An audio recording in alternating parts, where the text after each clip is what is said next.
Guys, welcome back to my YouTube channel Spriti Bhandari vlogs. और I hope कि सब ठीक होंगे, हम भी एकदम बढ़िया है। सो अभी हम दूसरे दिन जा रहे हैं क्योंकि आज है एकादशी, योगिनी एकादशी का व्रत मैंने लिया हुआ है क्योंकि कल महाराज जी ने कहा था तो सबने लिया हुआ है। मैंने भी लिया है, बुआ ने भी, डॉल ने भी, बीनू ने भी, सबने लिया हुआ है हमने। तो अभी हम जा रहे हैं कथा सुनने के लिए और कथा स्टार्ट हो चुकी है ऑलरेडी 3 बजे से। हमें थोड़ा लेट हो गया तो अब हम चल रहे हैं। सामने ही मंदिर है ना, क्योंकि कथा यहीं से सुनाई देती है वैसे, लेकिन चलते हैं, वहाँ जाने का आनंद ही कुछ अलग है। तो मैं काशी मम्मी फिर चल रही है।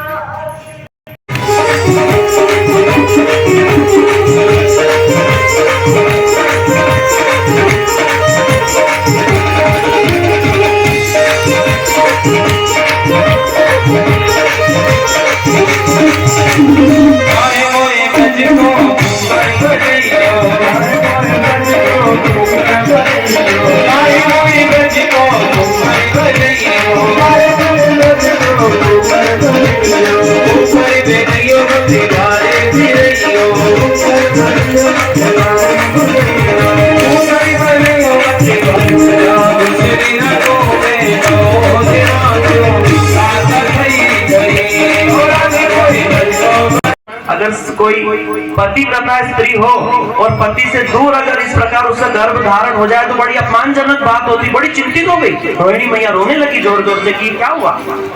तब गर्गाचार्य जी के पास में नंद बाबा लेकर के जाते हैं। जब गर्गाचार्य जी ध्यान लगा करके देखते हैं तो बोलते, रोहिणी तुम तो महाभागा हो, तुम्हारे गर्भ से एक अद्भुत बालक का जन्म होने वाला है और ये और कोई नहीं, ये तुम्हारे पति का ही अंश है। इसलिए देवी योग से योग माया ने इस गर्भ को तुम्हारे ही गर्भ में संकर्षण करके ला करके स्थापित किया है।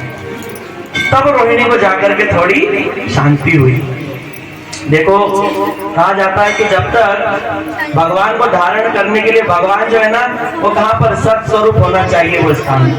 इसलिए जब देवकी के गर्भ में बलदेव प्रभु आए, अब ठाकुर जी वहां पर आ सकते हैं। जिस क्षण ये विस्थापित किया गया उसी क्षण भगवान ने आकर के देवकी के गर्भ में प्रवेश कर लिया। बोलो भगवान कृष्ण की जय। देवकी के गर्भ में भगवान ने आश्रय ले लिया और उसी क्षण योग माया को आज्ञा दी कि जाओ तुम जाकर के यशोदा के गर्भ में आश्रय ले लो।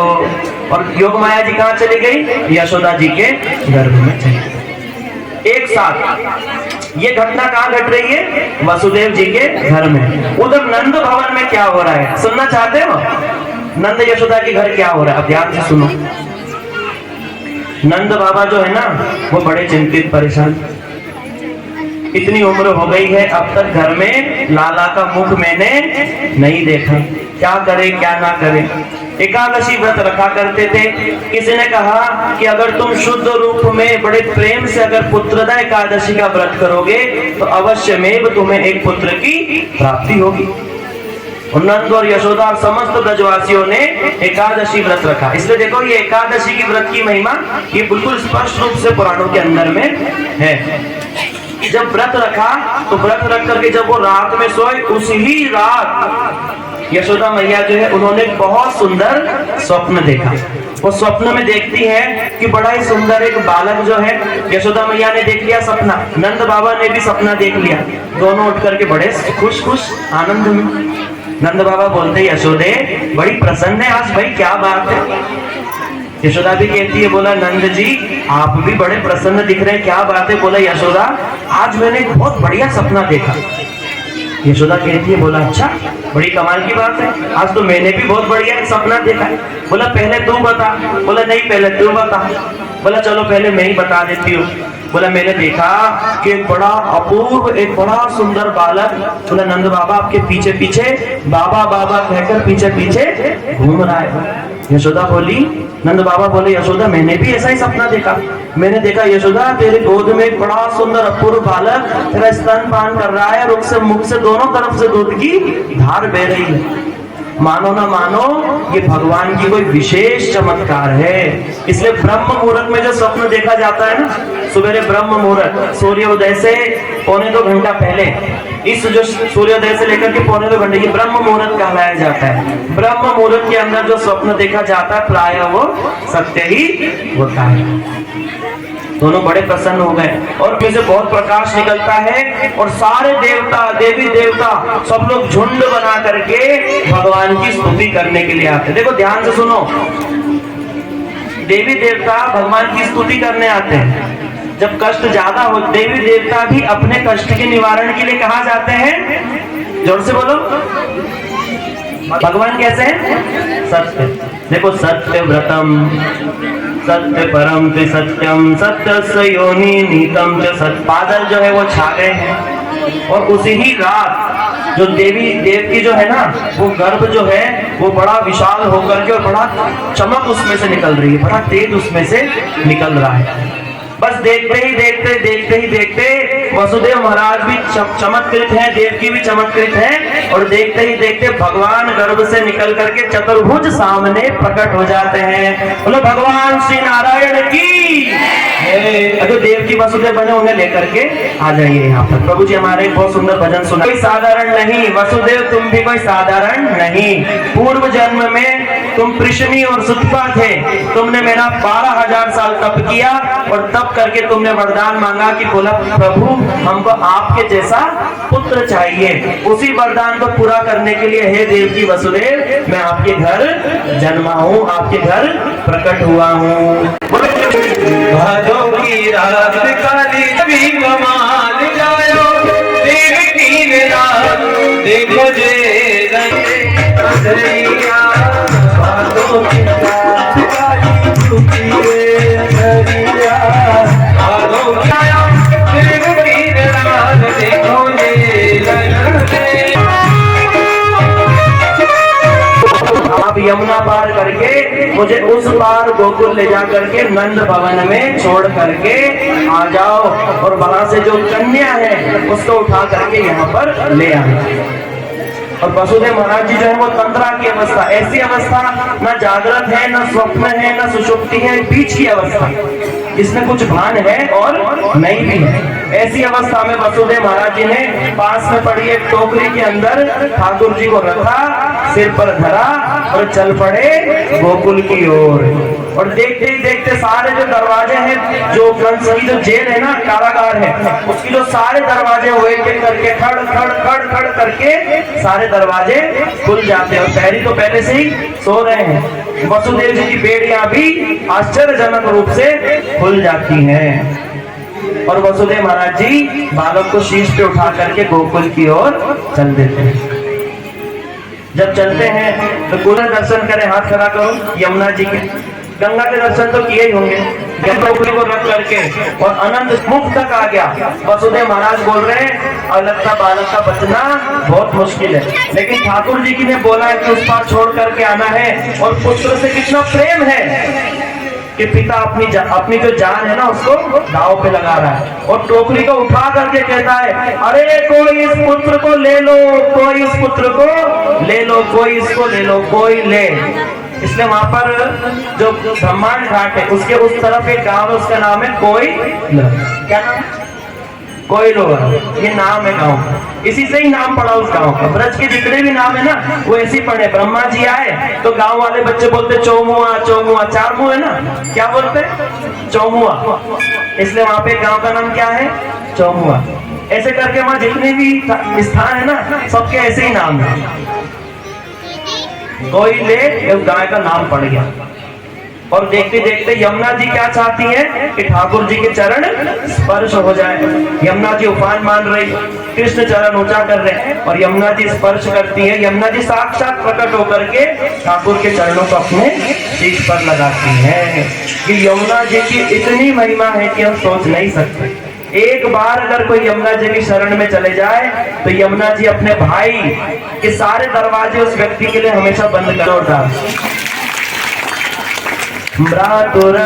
तो हल्ला हो गया। क्या हो गया? हल्ला हो गया। बोला नंद बाबा को लाला रहने वालों है, नंद बाबा को लाला होने वालों है। इस बूढ़ी उम्र में भी यशोदा माँ बनने वाली है और नंद बाबा बाबा बनने वाले हैं। नंद बाबा भी सोच रहे हैं कि चलो भैया कैसी भी ठाकुर की कृपा है, घर में लाला होने वाला है। और जब माता जी गर्भवती होती हैं तो उस समय पर क्या होता है? गोद भराई होती है कि नहीं होती? गोद भराई जब कोई बड़ी बूढ़ी यशोदा को देखती है ना, आप लोग भी जानते होंगे गांव के अंदर कुछ ऐसी बड़ी बुढ़िया होती है जो देख करके, शक्ल देख करके बता देती है कि इसको लड़का होगा, लड़की होगी या क्या होगा। बता देती है कि नहीं बता देती? बता देती है। करना सेवा तुम चार अभी करना, ऐसे करते करते अगर कभी जरूरत पड़े तो अचानक से कोई ना कोई यशोदा जी के पास में होना चाहिए, क्योंकि यशोदा जी कोई साधारण नहीं है, ब्रज की रानी है। यशोदा जी ब्रज की रानी है, ब्रज रानी है। सब लोग सेवा कर रहे हैं, लेकिन समय ऐसा आया ना कि जैसे ही 12 बजे के ठीक आसपास का समय आया, जितने लोग सेवा में थे ना सबके सब सो गए। और देखते देखते देखते देखते यशोदा के गर्भ से दो बालकों ने जन्म लिया। आप लोग बोलोगे कि हमने तो सुना है कि यशोदा के गर्भ से एक कन्या ने जन्म लिया, ये दो कहां से हो गए? ठीक बात है कि नहीं? लेकिन आप अनेकों पुराण उठा करके देखो, सब लोगों ने अलग अलग जगह अलग अलग बात है, लेकिन भागवत के अंदर स्पष्ट रूप में दिखाया है, भागवत के अंदर, कि कृष्ण का जन्म हुआ है गोकुल में और प्रकट हुए हैं कहां पर? मथुरा में। तो फिर आप बोलोगे दो कृष्ण हो गए, एक कहां गया? एक कहां गया? तो अब ध्यान से सुनो, अब हम चलते हैं शिव पुराण की तरफ। किसकी तरफ? शिव पुराण की तरफ। शिव पुराण में शिव जी कहते हैं कि हे देवी पार्वती, मैं जानता हूं जो अंश अभी थोड़ी देर पहले बताया ना विष्णु पुराण में, अंश में समा गए, उनके ही अंदर में समा गए। बोलो कृष्णचंद्र भगवान की। भगवान नारायण प्रकट हुए थे कहां पर? वसुदेव जी के यहाँ पर। और मुरली मनोहर कृष्ण पैदा हुए थे कहां पर? यशोदा जी के गर्भ से। साधारण बालक पैदा होता है ना, ऐसे पैदा हुए थे और नाड़ी से जुड़े हुए थे। जैसे जब बच्चा पैदा होता है तो नाड़ी से नहीं जुड़ा रहता है, देखा कि नहीं देखा है? फिर नाड़ी छेदन होता है। इसलिए आप ब्रज में जाओगे ना, ब्रज की कोई भी बड़ी बूढ़ी ये नहीं बोलेगी कि कृष्ण का जन्म मथुरा में हुआ। जब अक्रूर जी कृष्ण को लेने आए ना, जब बोला कि ये तो वसुदेव का पुत्र है। किसका पुत्र है? वसुदेव का। तो ब्रज की सारी बड़ी बूढ़ियों ने बोला, अक्रूर तुम जाते हो या तुम्हारी पिटाई लगाए हम? हमने खुद हमारे हाथों से ये इसका नाड़ी छेदन किया है, तुम ऐसे कैसे कह सकते हो?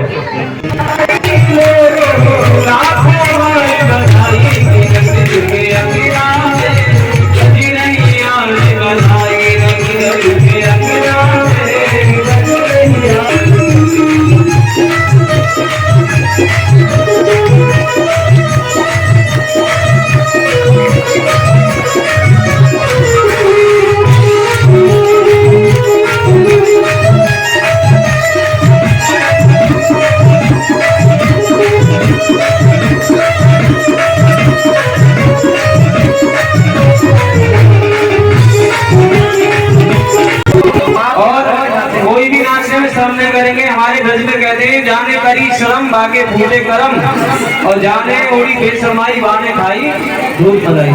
ठीक है भैया, आज आपकी परीक्षाएं ठाकुर जी की परीक्षाएं कितना आनंद बना सकते हैं आप लोग। और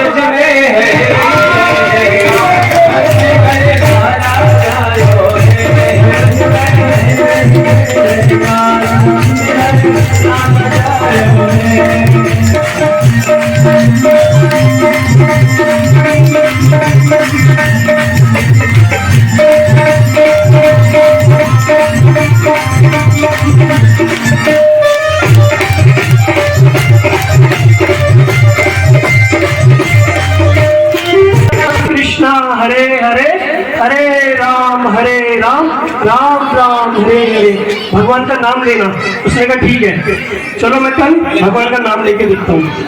सुबह सुबह व्यक्ति चला गया जंगल में। उसने कहा मैं ऐसी जगह रहूंगा जहाँ मुझे खाना मिले ही नहीं, तो कौन खिलाएगा? जंगल में चले गया, घनघोर जंगल में, और एक पेड़ के ऊपर चढ़ गया। अब पेड़ के ऊपर बैठ गया और भगवान का नाम कर रहा है। अब सोच रहा है कि भैया मुझे तो कुछ कौन खाना खिलाएगा? यहाँ संत तो बोल रहा था कि भैया भगवान का नाम लेने से हर वस्तु प्राप्त हो जाती है, मैं देखता हूँ आज मुझे कौन खाना खिलाता है। वो पेड़ के ऊपर बैठ गया। तभी क्या हुआ, उस जंगल में से कोई राहगीर गुजर रहे थे, अतिथि। अब गुजर रहे थे, उन्होंने देखा कि कोई अच्छा सा स्थान देखते हैं, वहाँ बैठ के थोड़ा खाते पीते, पिकनिक मनाने आए थे जंगल में। जैसे हम जाते हैं ना पहाड़ में मंदिरों में, तो वैसे ही जा रहे थे। अब उस स्थान में बैठे और उन्होंने क्या किया, उसी पेड़ के नीचे टिफिन खोला। उसी पेड़ के नीचे टिफिन खोला, पीछे बच्चों को चुप करा देना कोई। फिर शाही पनीर और बढ़िया बढ़िया भोजन।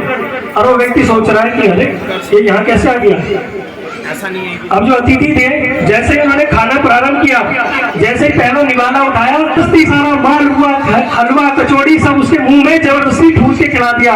और सोच रहा है भगवान के नाम की क्या महिमा है कि वास्तव में अगर हम भगवान का नाम लेंगे तो भगवान क्या है, जबरदस्ती मुंह में भी हमें खाना देने पहुंचाएंगे। इतनी नाम की महिमा। और हरिनाम संकीर्तन की तो भगवान के नाम की ऐसी महिमा। लेकिन एक चीज होनी चाहिए, क्या होनी चाहिए, कौन बताएगा? सो फ्रेंड्स, अभी आ गई हूँ मैं कथा सुन के। आज हम जल्दी आ गए क्योंकि कल ना बहुत रात हो गई थी, तो उसी वजह से आज हमने सोचा कि जल्दी चले जाते हैं काशू को लेके। तो अभी कथा तो समापन हो गया है, अभी राधा कृष्ण का जाप कर रहे हैं वो, तो हम भी करते आ रहे हैं राधा कृष्ण के जाप। तो चलो घर को चलते हैं, इसके बाद आपको मिलते हैं घर पे। अभी चलते हैं वरना गिर जाएंगे ना बात करने से, बात वीडियो बनाते जाऊँगी तो। वहाँ भी हरी बोल है, आरती हो रही है। यहाँ पर देख रहे हो आप, आग लग चुकी है, किसी ने आग डाल जला दी होगी ना।